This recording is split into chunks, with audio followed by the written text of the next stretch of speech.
Hello, good morning दोस्तों। अनुष्ठान class में बहुत बहुत स्वागत है। सीटेट पेपर 2 में आज हम सभी एनसीईआरटी क्लास 7 के फर्स्ट चैप्टर को पढ़ेंगे, जिसका नाम है पादपों में पोषण। ठीक है, तो सबसे पहले हम समझ लेते हैं कि पोषक पदार्थ क्या है, पोषक क्या है।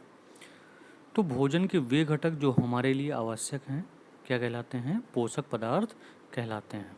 ठीक है, जैसे हो गया कार्बोहाइड्रेट, प्रोटीन, वसा, विटामिन और खनिज भोजन।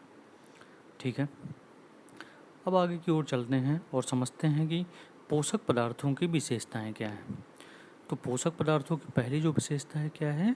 सजीवों की शारीरिक संरचना का विकास करती है, सजीवों के वृद्धि में सहायक होती है, शरीर के क्षतिग्रस्त भागों का रखरखाव करती है और जैव प्रक्रम के लिए आवश्यक ऊर्जा प्रदान करती है।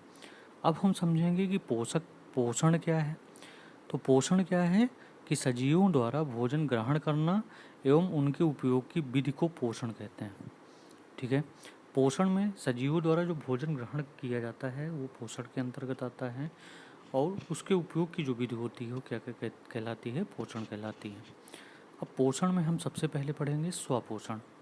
स्वपोषण कौन से जीव होते हैं, कौन से पौधे होते हैं? स्वपोषण पौधे या जीव अपना भोजन क्या करते हैं? स्वयं संश्लेषित करते हैं। यानी ये अपना भोजन क्या करेंगे? स्वयं बनाएंगे। अगर ये भोजन अपना स्वयं बनाएंगे तो उसके लिए सबसे ज़रूरी चीज़ क्या होती है? प्रकाश संश्लेषण की क्रिया होना, स्वपोषी। अब हम समझेंगे स्वपोषी क्या है। तो जो पादप अपना भोजन स्वयं बनाते हैं उन्हें क्या कहते हैं? स्वपोषी कहते हैं। विषमपोषी क्या है?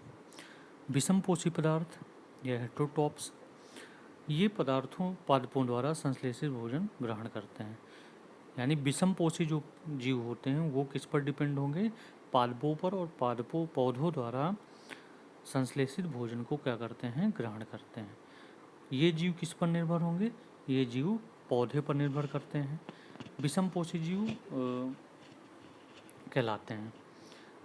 आगे की ओर चलें और सबसे पहले हम समझेंगे पादपों में पत्तियों का क्या यूज है। तो सबसे पहले पादपों की जो पत्तियां होती हैं उनको कहते हैं खाद्य फैक्ट्री। ठीक है, पत्तियां क्या करती हैं? सभी कच्चे पदार्थ को संग्रहण करती हैं। कच्चे पदार्थ में जैसे आ गया कार्बन डाइऑक्साइड, आ गया जल, आ गया और मिनरल्स आ गए। ठीक है, पत्तियों द्वारा सौर ऊर्जा को संग्रहित की जाती है।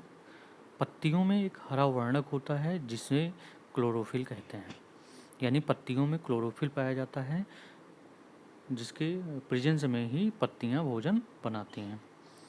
आगे की ओर देखें कि पादप अपने परिवेश से कच्ची सामग्री किस प्रकार प्राप्त करते हैं। पहली कच्ची सामग्री है कि जल और खनिज का अवशोषण करना, जो कि हमें कहाँ से प्राप्त होगा? मृदा से। यानी मृदा में उपस्थित जल जड़ द्वारा अवशोषित होकर तने के माध्यम से पत्तियों में पहुँचता है।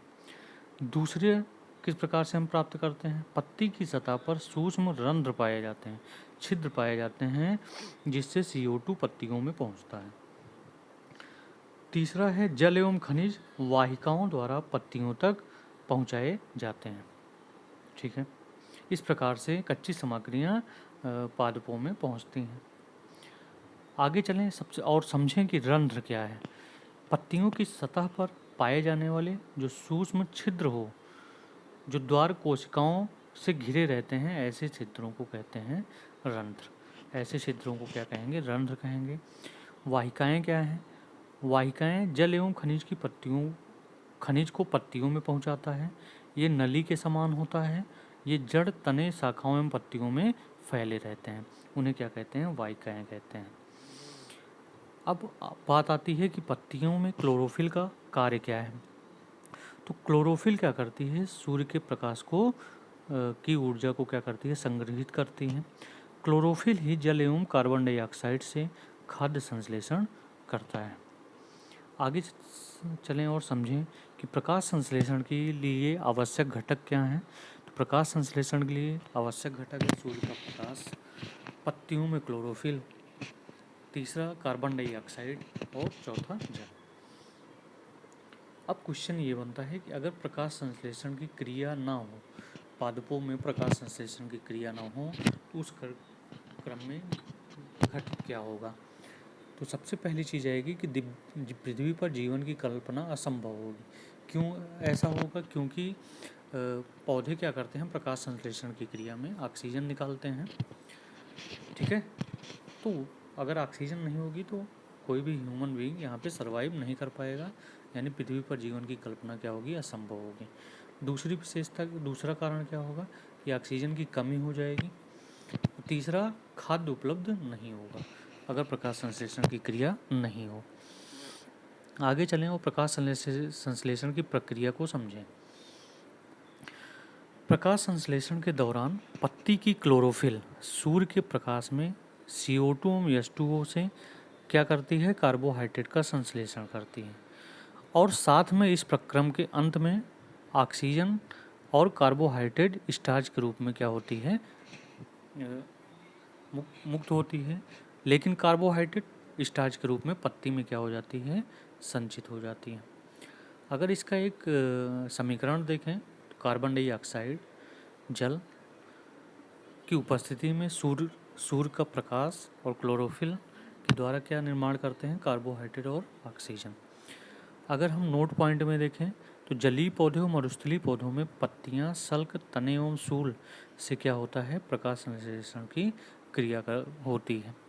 ठीक है, एक क्वेश्चन बनता है कि राम कक्षा 7 का बालक है और राम ने अवलोकन के समय यह देखा कि गीले दीवारों पर तालाब एवं ठहरे जलाशय में हरे अवपंकी देखे गए, जिन्हें निम्न में से कहते हैं। 4 ऑप्शन दिए गए हैं, कवक, जंतु, शैवाल और पादप। उसका सही जवाब होगा कवक। ठीक है, अब समझेंगे शैवाल। शैवाल क्या है, ये हरे रंग के होते हैं, इनमें क्लोरोफिल पाया जाता है।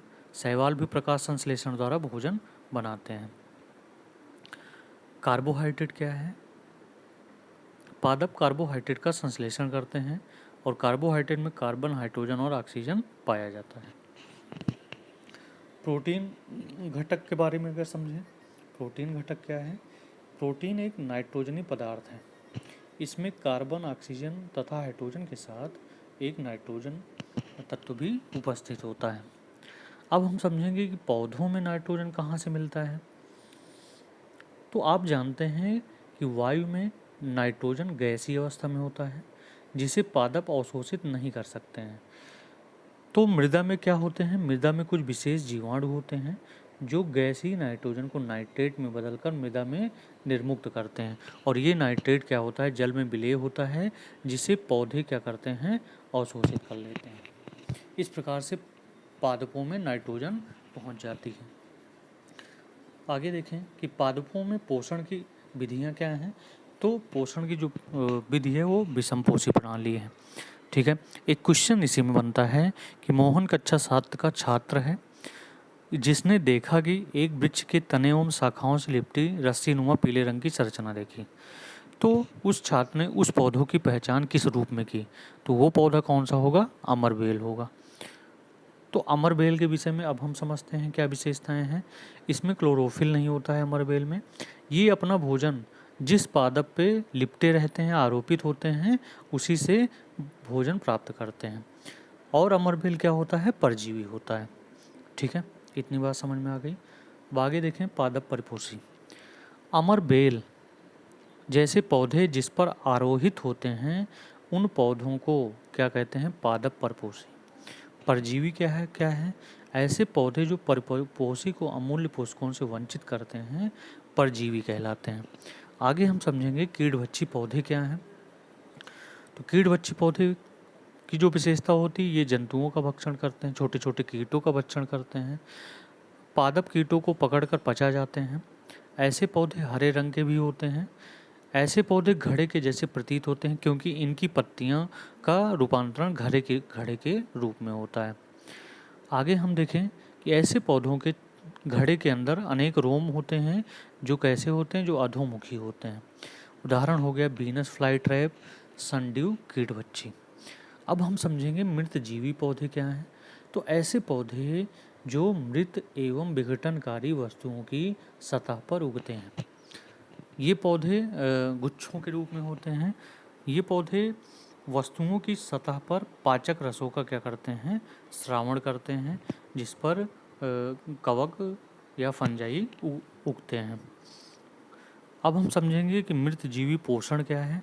तो ऐसी प्रणाली जिसमें जीव किसी मृत एवं विघटित जैविक पदार्थों से पोषक तत्व प्राप्त करते हैं, मृत जीवी पोषण कहलाती है। जैसे एग्जाम्पल हो गया कवक या फंजाई। मृत जीवी क्या है? कवक। मृत जीवी की विशेषता क्या होगी? अब कवक, मृत जीवी में क्या आता है? कवक आता है। कवक नम एवं उष्ण स्थानों पर उगता है। दूसरी विशेषता क्या होगी? कवकों के लिए वर्षा ऋतु बहुत महत्वपूर्ण होती है। तीसरी विशेषता होगी कवकों के बीजाणु वायु में उपस्थित होते हैं तथा जैव पदार्थों पर बैठकर नम वातावरण में नए कवक को उत्पन्न करते हैं। तो आपको ये मृत जीवी बहुत अच्छे से समझ में आ गया होगा। आगे चलें और एक क्वेश्चन पे हम चलें कि श्याम कक्षा 7 का छात्र है। अवलोकन करते हुए श्याम ने देखा कि वर्षा के दिनों में वृक्षों की सड़ी गली टूटी टहनियों पर छाते के समान संरचनाओं के गुच्छे हैं। तब श्याम ने किस रूप में उसकी पहचान की? तब श्याम ने यह देखा कि वह जो सड़ी गली चीज़ों पर उत्पन्न होगा वह होगा कवक या फंजाई। ठीक है, और उसे मृतजीवी पदार्थ भी बोलेंगे। अब हम समझेंगे सहजीवी संबंध। सहजीवी संबंध सबसे पहले हम विशेषता समझते हैं, परिभाषा समझते हैं कि ऐसे जीव एक दूसरे के साथ रहते हैं। ऐसे जीव आपस में आवास एवं पोषक तत्व एक दूसरे के साथ बांटते हैं। जैसे लाइकेन हो गया। ठीक है, जैसे क्या हो गया? लाइकेन हो गया। ठीक है, लाइकेन शैवाल और कवक के बीच की कड़ी होती है। ठीक है, कवक रहने का स्थान देता है तो शैवाल में क्लोरोफिल पाया जाता है और यह भोजन बनाने का काम करता है। क्योंकि कवक में क्लोरोफिल नहीं होता इसलिए अपना भोजन नहीं बना पाता है। तो ये एग्जाम्पल आपको अच्छे से समझ में आ गया होगा। अब हम समझेंगे मृदा में पोषकों की कमी की पूर्ति करने की विधि क्या है। अगर मृदा के साथ उर्वरक तथा खाद मिला दिया जाए तो उसके पोषक तत्वों की कमी की पूर्ति हो जाती है। उर्वरक या खाद क्या है? उर्वरक या खाद में नाइट्रोजन, पोटेशियम और फास्फोरस नामक क्या मिले होते हैं? पदार्थ मिले होते हैं, तत्व मिले होते हैं जो मृदा में पोषकों की पूर्ति करते हैं। इस प्रकार से आपका ये सेशन यहीं पर एंड होता है।